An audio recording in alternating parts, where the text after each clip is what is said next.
안녕하세요. 북만남 대림입니다. 반갑습니다.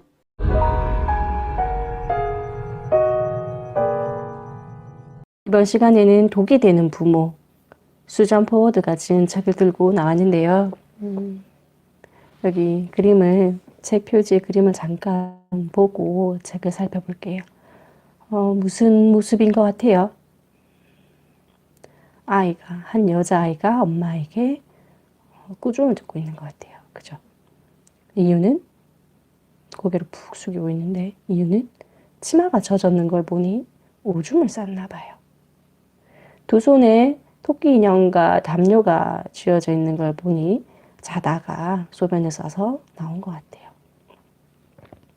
둘째 동생은 자지러지게 울고 있네요. 엄마는 팔짱을 끼고 아이를 노려보고 있습니다. 아빠는요? 아빠는 소파에 앉아서 리모컨을 들고 있네요. 두 아이를 키운 저로서는 이런 상황 정말 힘든데요. 그래도 저희 신랑은 이렇게 나 몰라라 하고 텔레비를 보고 있지는 않습니다. 적극적으로 도와주는 분이기 때문에. 하지만 이제 여기 수잔 포워드가 지은 책의 앞부 페이지에 보면 독이 되는 부모의 대물림을 끊고 진정한 부모의 역할을 찾아가자라고 나와요. 작가가 아이들에게 해를 끼치는 부모를 적절하게 표현하려고 고심하다가 생각났던 단어가 독이라는 단어였답니다. 부모로부터 받은 마음의 상처는 유독성 화학물질과 같이 천천히 그리고 깊숙하게 침투해서 아이가 자란 후에도 계속 고통을 주고 아이가 부모가 되면 다시 자신의 아이에게 상처를 입히는 그런 독이 되는 부모로 자라난다는 거거든요. 우리가 좋은 부모가 되자, 어떻게 하면 좋은 부모가 될 수 있을까, 지난 시간에 어떻게 하면 좋은 습관을 기를 수 있을까, 이렇게 이야기를 했었는데, 제가 이 책을 가지고 온 이유는 열심히 노력하려고, 좋은 엄마가 되려고 막 노력하지만 자신도 모르게 올라오는 그런 무의식에 자신의 의도와는 다르게 아이에게 상처를 주고 있는 자신을 보게 되거든요. 그래서 그러한 부분에서 어떻게 하면 제가 너무나 싫었던 부모의 모습이 혹시 나에게 드러나 있진 않은가? 왜 우리는 그런 것을 되풀이하고 있는가? 그래서 여기 저자가 써놓은 앞부분의 이야기를 좀 봅니다. 여기부터 읽을게요. 우리 부모가 우리에게 뿌린 감정과 정신의 씨앗이 자라 우리의 삶을 결정한다. 부모가 뿌린 감정과 정신의 씨앗이 자라서 삶을 결정한다. 그러니까 우리 부모가 뿌린 감정과 정신의 씨앗이 이미 우리를 결정했어요. 그죠? 그럼 다시 우리가 부모가 되었잖아요. 그럼 내가 뿌린 감정과 씨앗이 나의 아이의 삶을 결정한다는 거죠. 그죠? 그 씨앗이 어떤 가정에서는 사랑과 존경 그리고 독립심 등의 형태로 뿌려지지만 많은 가정에서는 공포, 속박 그리고 죄책감으로 얼룩진 형태로 뿌려진다. 그럼 독이 되는 부모는 어떤 부모인가 라고 하면서 이야기를 합니다. 삶이 괴로운 사람들 있잖아요. 사실 아이를 키우는 건 그냥 주체적으로 혼자 살아가다가 하나의 엄마가 되어가고 그냥 혼자 살아가는 자신의 삶의 역할을 하다가 엄마의 역할과 자신의 역할을 동시에 두 가지 해야 될 때 엄마는 정말 힘들거든요. 부모는 정말 힘들거든요. 하지만 모든 부모들이 힘들다고 해서 모든 부모들이 아이에게 상처를 주진 않습니다. 그죠? 그러면 한번 읽어볼게요. 어린 시절 부모와의 관계를 보면 부모가 당신을 가치 없는 아이라고 무시했는가? 부모가 모욕적인 별명을 지어 부르거나 비난했는가? 부모에게 맞은 적 있는가? 부모에게 물건을 집어 던지거나 먼지털이 등 다른 도구로 맞은 적이 있는가?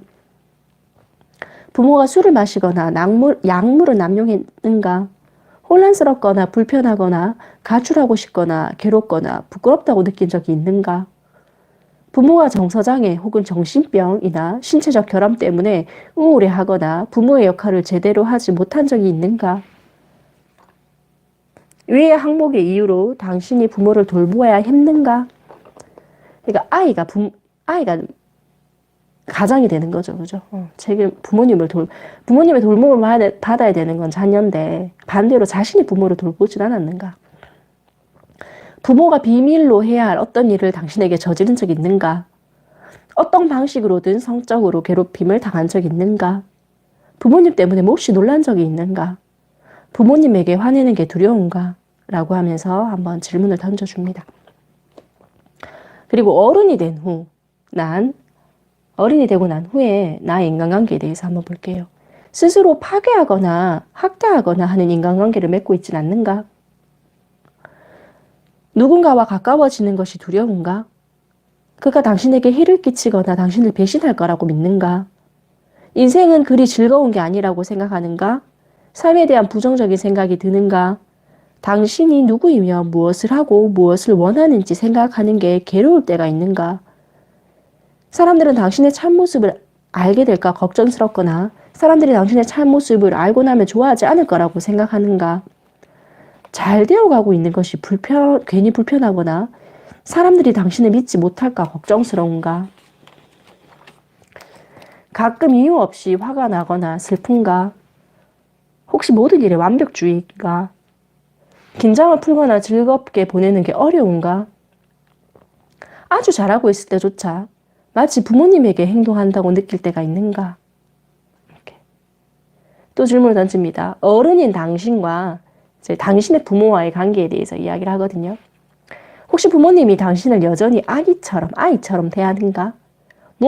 중요한 무언가를 결정할 때 부모님의 허락을 받는가? 부모를 만나고 난 다음에 어떤 감정이 강하게 들거나 특별한 행동을 하게 되는가? 부모님의 뜻을 따르지 않는 것이 걱정스러운가? 부모가 당신을 위협하거나 죄책감 들게 만들어 당신을 조종하려고 하는가? 혹시 부모님이 매사에 돈으로 해결하려고 드는가? 부모가 어떻게 생각할지 신경이 쓰이는가? 부모가 행복해하지 않으면 그게 다 당신 탓인가? 부모를 만족시켜주는 게 의무라고 생각하는가? 무얼 해도 부모를 만족시키지 못할 것 같은가? 부모가 언젠가 어떤 방식으로 지금보다 나아질 거라고 생각하는가? 그래서 이런 질문들을 던지고 혹시 이러한 질문들에 그렇다. 여기서는 3분의 1이라고 얘기를 하네요. 그러면 이제 이 책을 읽으면서 우리가 독이 되는 부모님 밑에서 자유로워지자. 만약 당신이 독이 되는 부모 밑에서 성장한 사람이라면 부모가 준 왜곡된 죄책감과 자기 비하적인 유산으로부터 벗어날 방법은 많다. 맞습니다. 이 책에서 정말 많은 걸 제시해주고 있습니다. 희망을 잃지 말기 바란다. 마치 마술처럼 부모가 어느 날 갑자기 바뀔 거라는 희망이 아니라 부모의 강력하고 파괴적인 사슬에서 심리적으로 벗어날 수 있는 현실적인 희망을 이야기하고 있습니다. 사실 우리는 성인이라는 거죠. 우린 성인입니다. 한 아이를 낳은 부모잖아요. 근데 아직도 우리는 부모님에게 좌지우지 되어서는 안 되겠죠. 근데 그게 긍정적인 게 아니라 부정적인, 정말 나에게 독이 되었던 부모라면 그것을 끊어야 되겠죠. 내 정말 소중한 나의 아기에게 나 역시 그것이 그대로 되돌림되어서 독이 되고 있진 않은지. 여기서는 7가지를 이야기합니다. 독이 되는 부모에 대해서. 신처럼 군림하는 부모, 무능한 부모, 자식을 조종하는 부모, 알코올 중독, 잔인한 말을 하는 부모, 신체적이거나 성적인 학대를 했던 부모, 병들었던 가족 체계. 이런 것들을 얘기하면서 이런 독 같은 부모 밑에서 이제 치유하자, 새로운 삶을 나가자라고 이야기를 해줍니다. 여기서 나쁜 독이 되는 첫 번째로 부모님은 제 실수를 자꾸 떠올리게 해요 라고 하면서 한 여자아이의 이야기를 합니다. 한 아이가 이제 중고등학교 시절에 유산을 했나 봐요.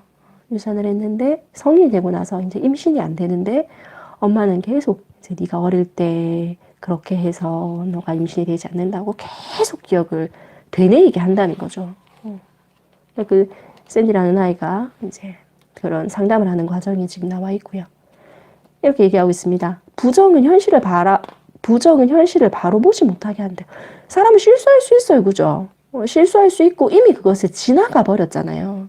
그것에 대해서 부모가 괜찮아. 괜찮아. 이제 잊고 새로운 삶을 나아가자라고 해도 아이가 다시 건강한 삶을 사는 데는 시간이 좀 필요한데 잘 살고 있는 아이에게 과거의 잘못을 계속 부추기면서 들추면서 그렇게 하는 건 제대로 되지 못한 부모라는 거죠. 그래서 샌디는 이제 부모가 잘못되었다는 것을 이야기할 때 이렇게 말해. 아니에요. 우리 부모님 알고 보면 정말 좋은 분이에요. 라고 이렇게 이야기를 한다는 거죠. 그리고 합리화를 한답니다. 스스로 합리화를 시키는데요. 아버지가 나를 야단쳤던 건 어머니가 아버지에게 잔소리를 해서야. 어머니는 외로워서 술을 마신 거야. 내가 좀 더 같이 있어줘야 했는데. 아버지가 날 때린 건 미워해서가 아니야. 다 잘 되라고 그런 거야. 어머니가 나에게 관심이 없는 건 자신이 불행했기 때문이야. 자신이 우울증에 걸렸기 때문이야. 뭐 이런 것처럼. 아버지가 나를 괴롭히지만 비난할 순 없어. 어머니, 아버님 두 분은 각방을 써서 쌓인 게 많아서 그럴 거야. 남자는 다 못 참는다잖아. 뭐 이런 식으로. 이렇게 합리화를 하는 것은 공통점이 있다는데요. 그것은 받아들일 수 없는 것을 받아들이게 해준답니다. 합리화는 좋은 방법이 아닙니다. 그죠? 건강해지는 방법이 아닙니다. 여기서 말을 하고 있습니다. 분노하게 만든 사람에게 분노를 표현해라. 분노하게 만든 사람에게 분노를 표현해라. 어른들이 하는 가장 큰 실수, 화가 나갖고 집에 돌아와서 약자에게 화를 분풀이라는 거. 여기서 어떤 표현이 되어 있냐면 어떤 그림을 보고 이야기를 하는데요. 한 남자가 직장 상사에서 야단을 맞은 그림이다. 화가 나지만 소리를 지를 수가 없었던 남자는 집에 돌아와 괜히 화를 내고 그러자 아내는 아이들에게 소리를 질렀고 화가 난 아이들은 개를 발로 찼고 개는 고양이를 무는 그림이었다. 이게 잘못되었죠. 그죠? 분노는 분노하게 만든 사람한테 분노를 표현해야 되지 약자에게 분노를 표현해서는 안 됩니다. 아이들은 사실 약자잖아요. 그죠? 부모인 우리에 비해선 이렇게 이야기를 하고 있습니다. 신과 같은 부모님들은 자신들의 규칙을 정해놓고 이것을 따르라고 강요한답니다. 그리고 아이들에게 상처를 입힌다는 거죠. 가장 아무 문제가 없다라고 생각하시는 분들이 여기에 해당할 수 있을 것 같아요. 부모님 만들어 놓은 규칙에 너를 위해서 이럴 거야. 네가 매일매일 이런 규칙들을 지켜나가면 넌 행복한 사람이 될 거야. 이렇게 포장을 해서 아이들을 구속하고 있는 건 아닌가. 두 번째입니다. 어린 시절을 모두 빼앗겼어요. 10분이 넘어갔네요. 이건 일단 두 번째 챕터에서 할게요.